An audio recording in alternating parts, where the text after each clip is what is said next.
Hey, Thomas. Hey, Luca, how are How's it things? going? Good, Well, good. This, huh?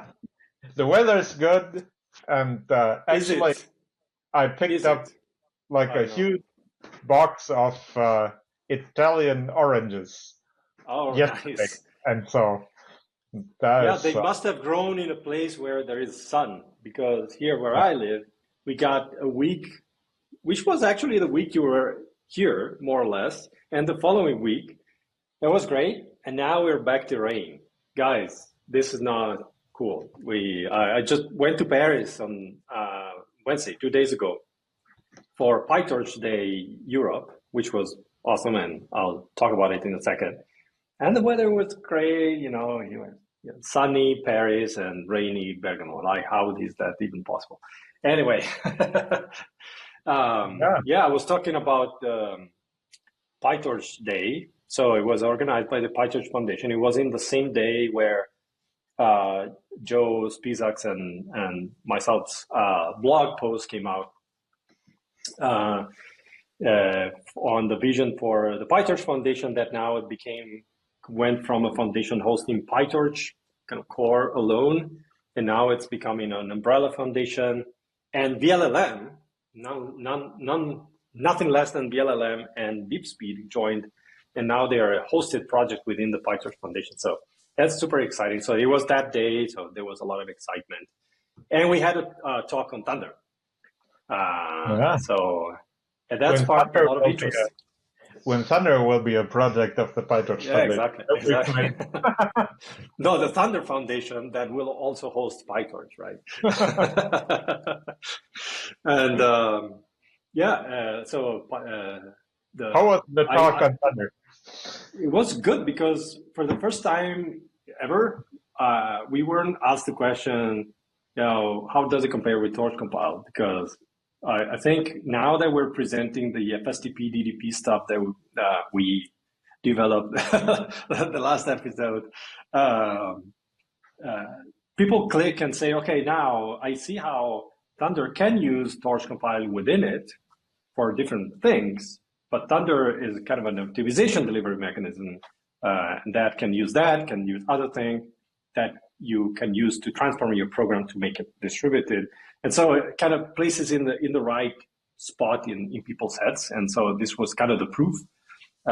So I had a very nice also chats with uh, folks from Hugging Face, from DeepSpeed, coming from Snowflake. So anyway, very very nice, and there's a great community, and people stuck around for a lot of talks. So that's also a good sign.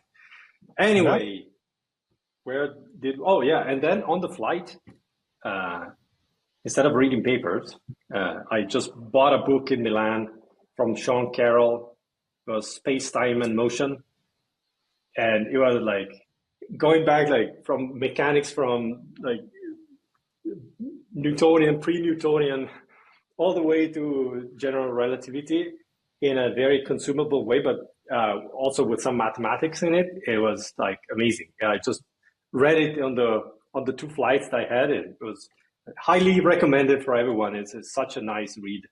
Yeah, very very nice. Yeah. That's how the smart people do reading on the train or on the No, plane. no, because it tells you things that more or less if you have a scientific background, but it tells them in a way that you get a kind of it's like climbing on the top of a mountain and have a view of of the area but many places in this area, and then for the first time you see it all, and it's great in the same room. It was great. Anyway, let's not get too emotional. And now we're going back to our thing. So let me share my screen for a split second, just to rehash what we did the last time. And then I think we'll have a good opportunity to live code again after a while we're not doing that. So we're all almost ready.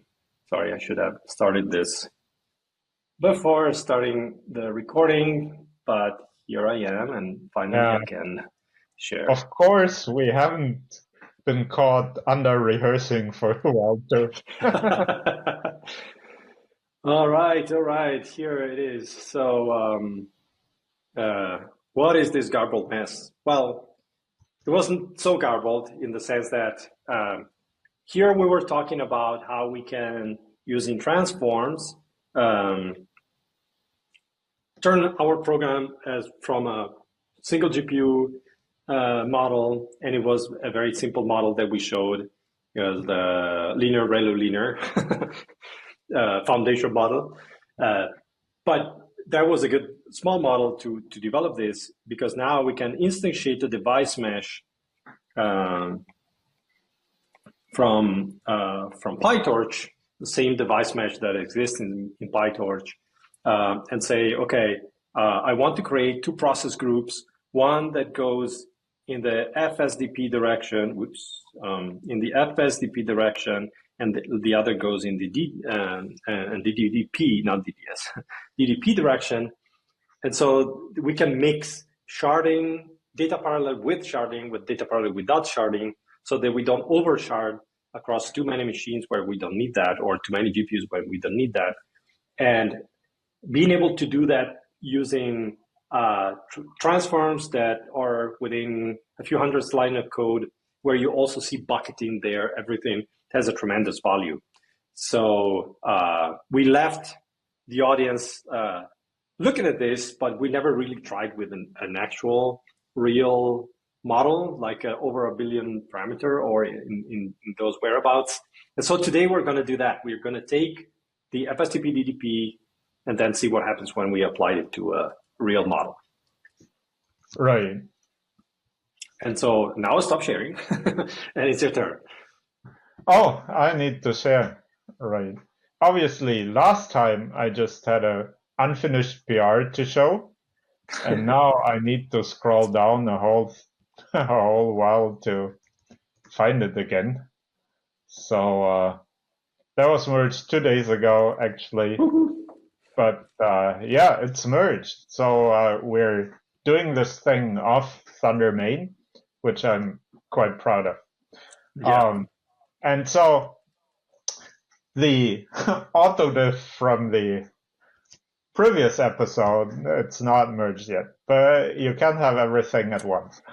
Absolutely. And this is going to be maybe the last episode. We'll see. Very exciting stuff too. And so we had this notebook where, as Luca mentioned, we have a very simple model here, the sequential, and then we applied the two transforms, and that was it, right? And we saw that it all came up nicely. But so for a real world model, I made this notebook by copying from a file that I prepared, and so let's have that. And it's basically the same code, and now we can do it with a real model, and of course we're going to use LitGPT for that, right? So we import LitGPT, and we need a model. What will be our favorite model? 1 billion llama. Yeah, LitGPT. Not too large, not too small. Right. So I'm on a 4H100 GPU today, which I do like a lot because it's kind of great value. Yeah, it's crazy, right? On Lightning, you can get them on demand. So you think, oh, let me try this out on a 4H100 node. And the only thing that separates you from saying that to doing that is like maybe a couple of minutes of wait time. It's pretty crazy. Right. Yeah, and of course, over the last week, we also looked at comparing like the new stuff with the old stuff, but that will be for another day. Yeah, new stuff being B200s, so right, pretty fancy. Which are like here too, right? Yep. These ones, but okay. Got the Benjamins. So yeah. happily, my employer wanted that. And so the correct spelling for this is, I think it's Llama 3 point. Let me see. 1, 2, 3. It's Llama 3.2 1 billion. Okay. And we need inputs, and I'm going to be super lazy with the inputs. And remember that the Llama models, they take tokens. And so we will just take 1 tokens, and but they have to have the right detail. 2048. Isn't it 2048 a good size? I know it's okay. It's okay. It's a batch of 4 to 220, 256. Okay, great. Yeah. So batch size 4, sequence length 256, whatever that is. Usually you would have a data loader and all this. But to start, let's just do the DDP first and not the FSDP. And maybe for this, we just need a process group, right? We don't use a mesh. Or maybe we do a degenerate mesh where we don't have. Oh, yeah, I mean, it's kind of the same, though. Yeah, the 4 there. Exactly, perfect, yeah.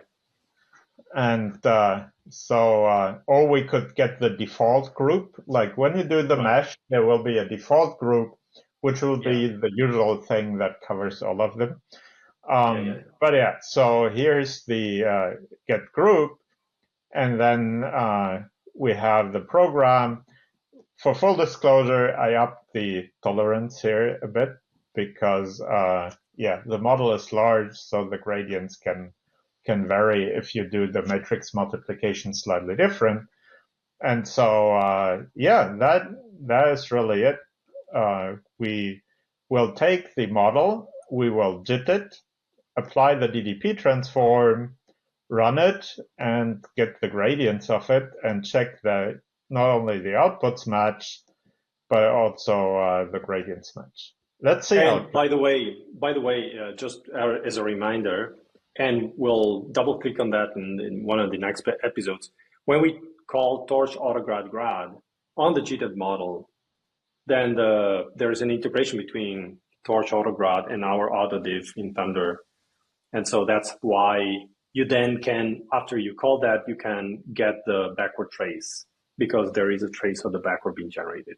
And Thomas is currently working on making that a pure transform, just as a reminder. Great.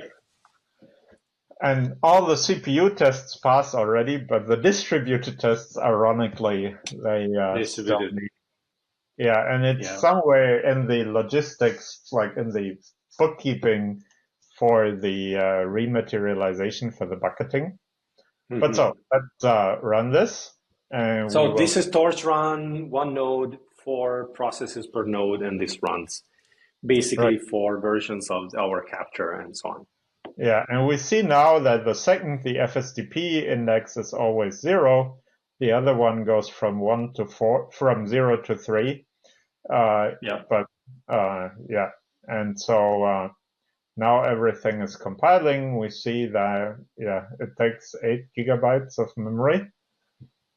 We could have afforded more, but obviously, maybe a longer sequence length or something that made it look a bit more impressive, but it's okay.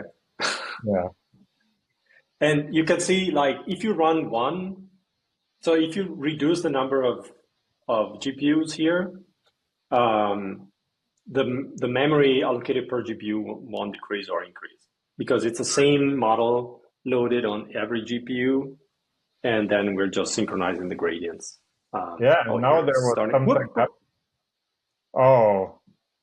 It's got no absolute tolerance, so let's do also $8. Yeah. Money -4. Whatever that is. But so the good news is that it ran and the outputs seem to have matched, because otherwise I would have gotten another error. Yeah. But so let's see what happened here. We had a bit of VRAM being used. It's not. And then but it was decent, right? Yeah. So this is probably, now can I get... Yeah, it's the loading of the weights, and then... step is the loading of the weights, the second probably the forward, and then the backboard with will the activations. create the gradients, and that will be the peak memory, right? Right. And we are not running any optimizer, otherwise that would come with some state as well. And so we know approximately how long we expect to wait, right? Until those two are the same. Yeah. Yeah, and someone had pity on me because I always get confused. Oh.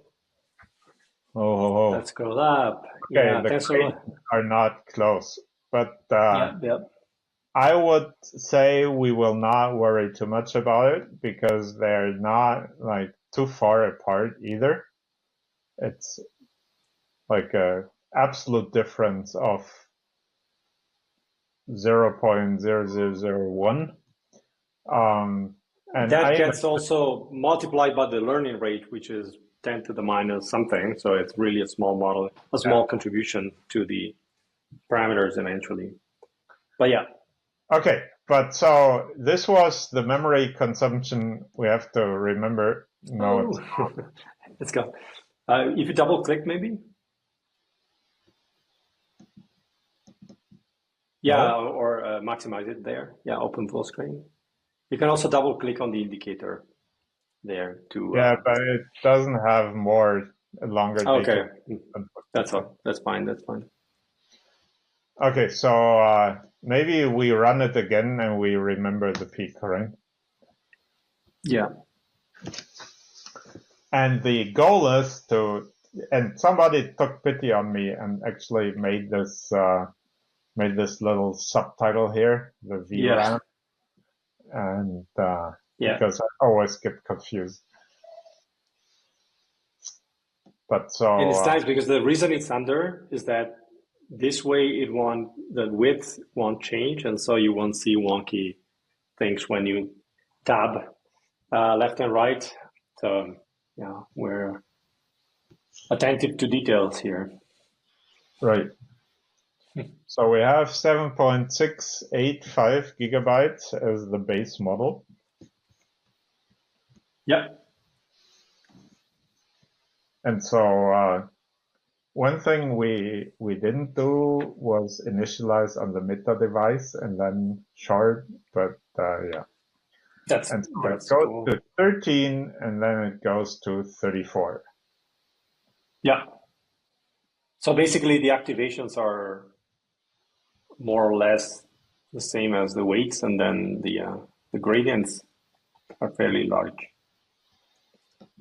All right.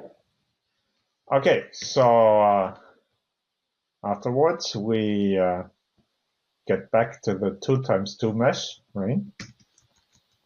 Which was the setting we had before. And let's see how this goes. So here, what we are expecting here is that the FSDP kicks in, and so two GPUs will shard, pairs of GPUs will shard, and so the total allocated memory, in theory, should be smaller. One thing that could trip us up is that we don't initialize on the meta device, right? Yeah, that's right. Maybe we should add that. Yeah, because of course, otherwise, well,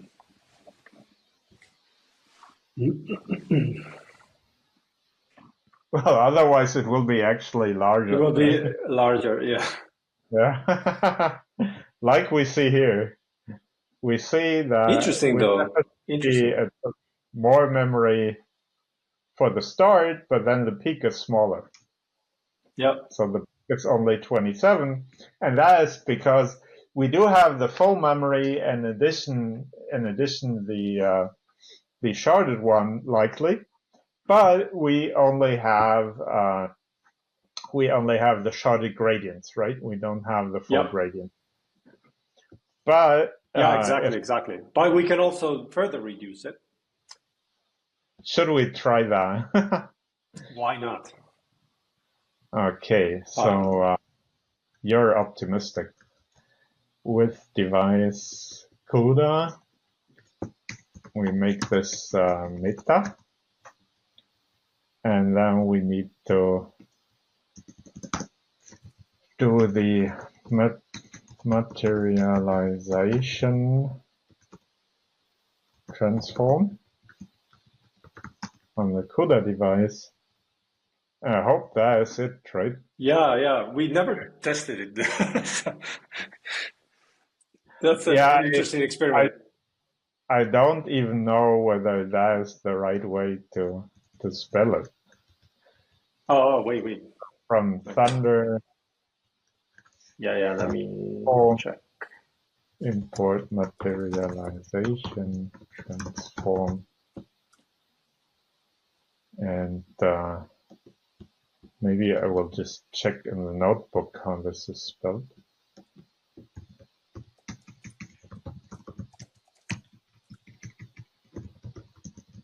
Yeah, it's materialization transform, kernel case.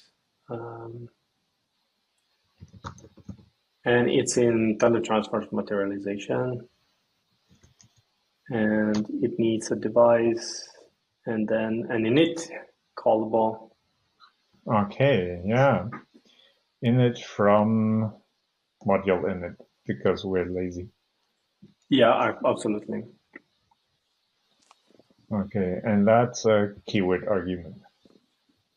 Yeah. So that was pretty good already, but not quite everything.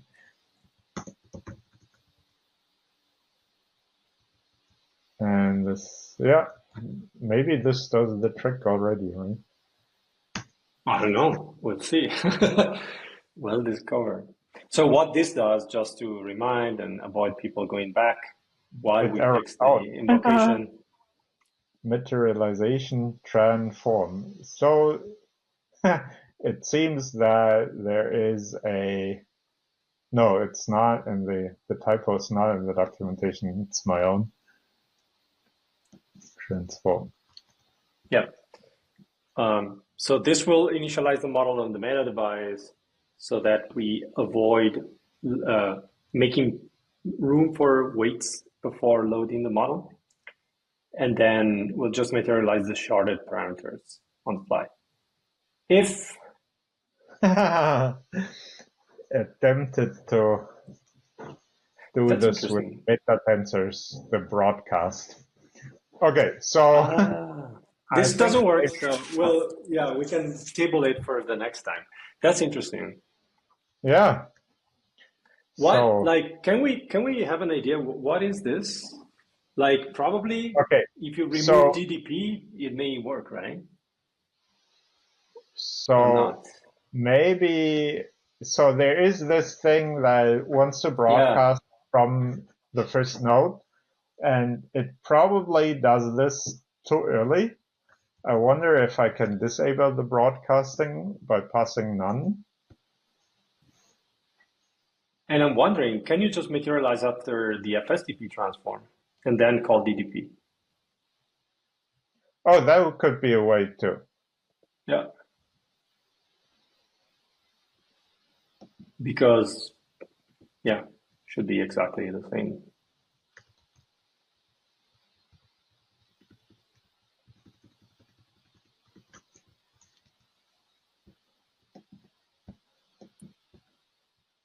So we do see that it runs, it works. and it actually 1 gigabyte of memory. Yeah. Yeah. That's good. And of course, and by the way, this is the roofline, right? Caching allocator, right? Exactly. So it will kind of make room and then go back, but keep the buffer. Yeah, but what happened now? Now I get the error in the split forward and backward. NVFuser trying to flatten, but it's not supported and it has no subsymbols. A mul? Why is it choking on the mul? So it's NVFuser trying to flatten something. Yeah, but That's interesting. and Why? mole should be supported, right? Maybe it's an Yeah, old by the way. no, maybe it's an old version of NVFuser that I have, but Okay. or it will be a bug in Thunder. But so Yeah. we can also try, and it's interesting that it only comes up when we order the things in a particular way, right? Yeah, let's see what this ordering brings. Oh, maybe there is something that's not like not materialized on the. Maybe there's something on the meta device left, and it chokes on that. Ah, I don't it know was complaining on the CUDA device, but maybe the diffuser is choking, and then in producing the error message, we kind of get the device that we think it would be, but it's not. because well, the output is on CUDA, but the X normed, I don't know. It doesn't say, like, it says it's flattening and it's not supported, but it doesn't say why it's not supported, right? Mm-hmm. Nope, still it gets the error. The same error? Same error. Okay. Well, but this means that it kind of worked. Yeah, that like we're choking on the same error. Yeah. Okay. But we have something to debug for the next time. Exactly. Yeah. Okay. That being as it is, we can maybe also grab a Chrome trace in order to see what's going on, right? Yeah, that would be great. So we will do this cycle another time. The first time will be warm up, and the second time will be torch profiler profile with stack true, and then we do the forward and the backward, and then we prof.write. How's that called? Do you know? Do you remember? Oh, nope. No, I don't, unfortunately. Let me, Provider.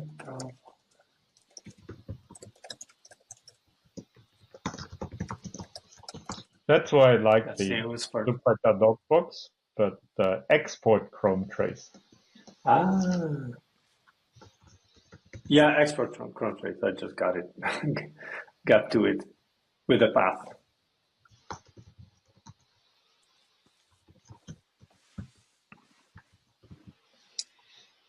So what happens if all four have the same thing? Do I need to check if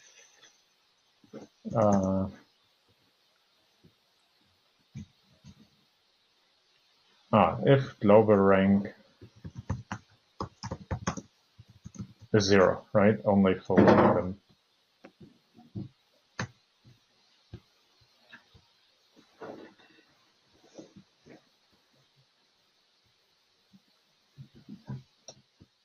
So, will there be a Chrome trace? Mystery. Why not?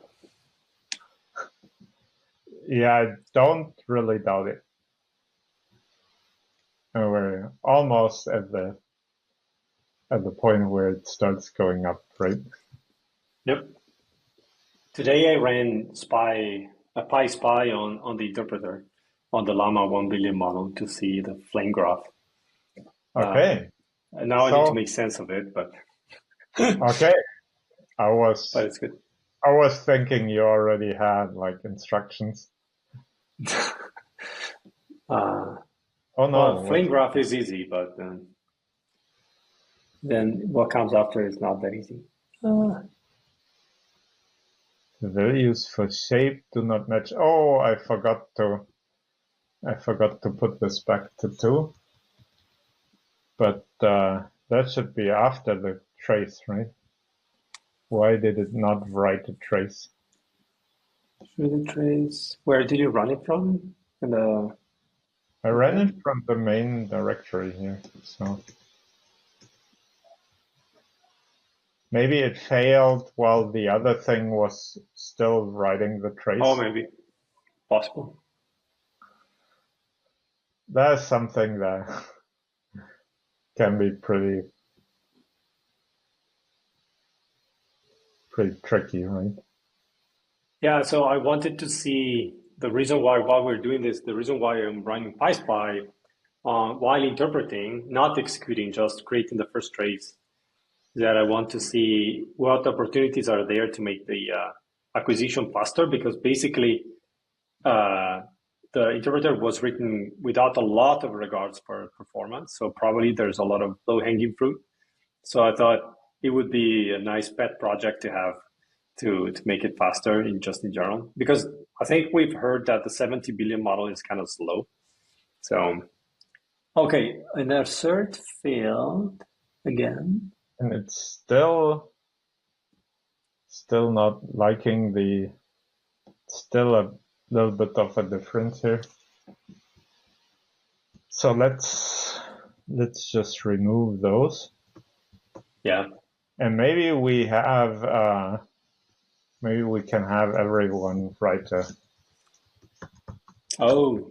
Not that it will be terribly interesting, but just so everyone equally busy. You need to make it a format string, though.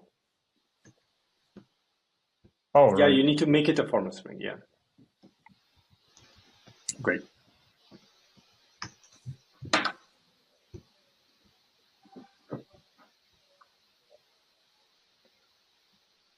Okay, now there will be not only one, and the fourth try there will be 4 traces, hopefully.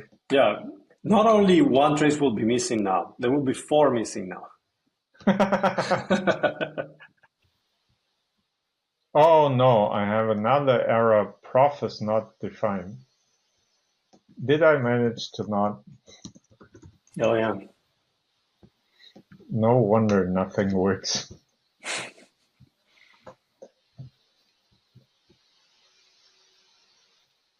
So I think at some point I want to make the distributed run out of the notebook again. You're spoiled by notebooks. There, it worked too. Aha. Right. And now we have traces, lots of them. And we can download them. And then there was the, let me open a new tab for this. A new, the developer tools, more tools, no. And we can load a profile. And sadly, this is the legacy format now, because the new format, I don't know. Oh, really? Okay. Yeah, I noticed, because you used to be able in the JSON have color information, but it's not possible anymore, apparently. I see. Okay, so here's the Python, and we see it the forward and the backward here is only visible as one large thing from Python. But on the CUDA stream, we have it all, right? So we have how far can we zoom in? So there's a bunch of matrix multiplications, but we want the. It would be nice to get a communication thing at some point. Yeah. If we can get it, of course. But are they really fast here? Probably, right? Yeah. I mean, it's on the same machine, so probably yes. So this is the forward. Oh, this is the eager mode. Could this be the reference? Where's the not reference? Oh, this is in the, no, this is the backward in the autograph.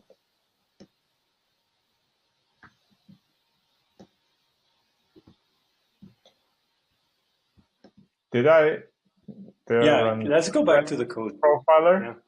Or did I run the right thing? Let's see the code. No.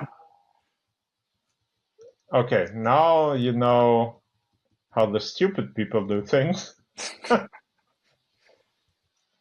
So what can you use the Chrome trace for? You can use the Chrome trace to discover whether you actually ran the right program. Oh, so no. Think about that, everybody who's still with us in this episode where we bump into things, is that even the greatest of the greatest, call the function on the wrong model, or so it's great. We're all a big family of people struggling through life every single step of the way. Yeah, you just need to accumulate the deviation from the stupid mistakes, right? Yeah, it's a good message to send. Yeah, I'm imagining we will chop the waiting time, so let's not feel too bad about it.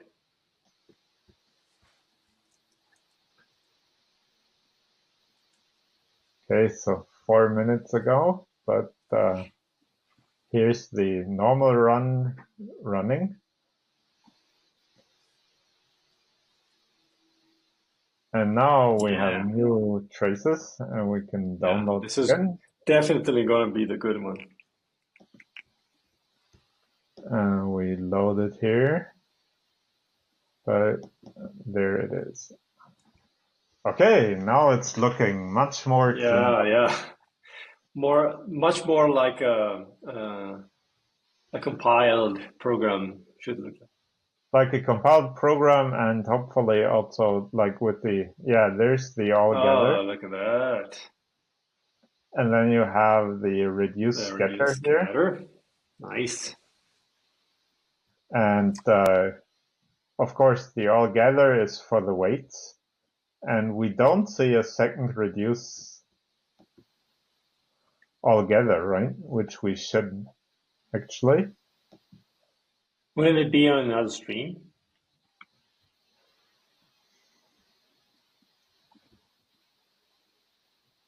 So there's an all reduce on stream 19. Yeah, it's right. The all reduce should be from DDP and the reduce scatter from FSDP, no? Yeah, but there should be a second altogether for the backward, right? Oh, maybe it's on the right.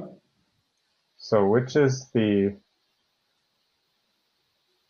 So the backward is this, and then... Yeah, Yeah.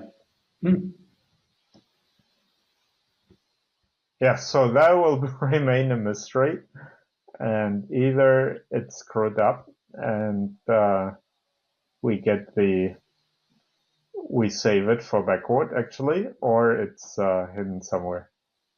I think we might save it, right? Because otherwise, in that stream 23, we have a lot of, if you go in between there, yeah, we have all gaps in between, right? Right. And so could it be that this is the forward, the all gather? Right, because it gathers all parameters, blah, blah, blah. And then, and then there's some saving for backward happening. Yeah, because this is also during the backward already, right? or when the backward could have started. But we should definitely like look at the traces more. Yep, to see that's what... a good call out. No, one of the fascinating thing is to see the gather, reduce, scatter, and then on stream 19 seeing the other thing that is happening. Right. And that gives us the measure of what we implemented in the end. So we need to do some extra digging here to make sure everything is kosher. And then I think we'll need to benchmark it to say, okay, how much far behind are we from the battle-tested FSDP implementation that PyTorch ships with our little 400 lines FSDP. So this is something I'm very curious about. Yeah. Awesome. That will be awesome. I hope people kind of learn something about the process of like being puzzled and figuring things out because that's the constant for everything. So thanks a lot, everyone, for hanging around. The weekend is very, very close for us too. So Yeah. Thomas, have a great theater weekend. I know you're going. And Thanks a see you lot. next time. Bye-bye. Bye-bye.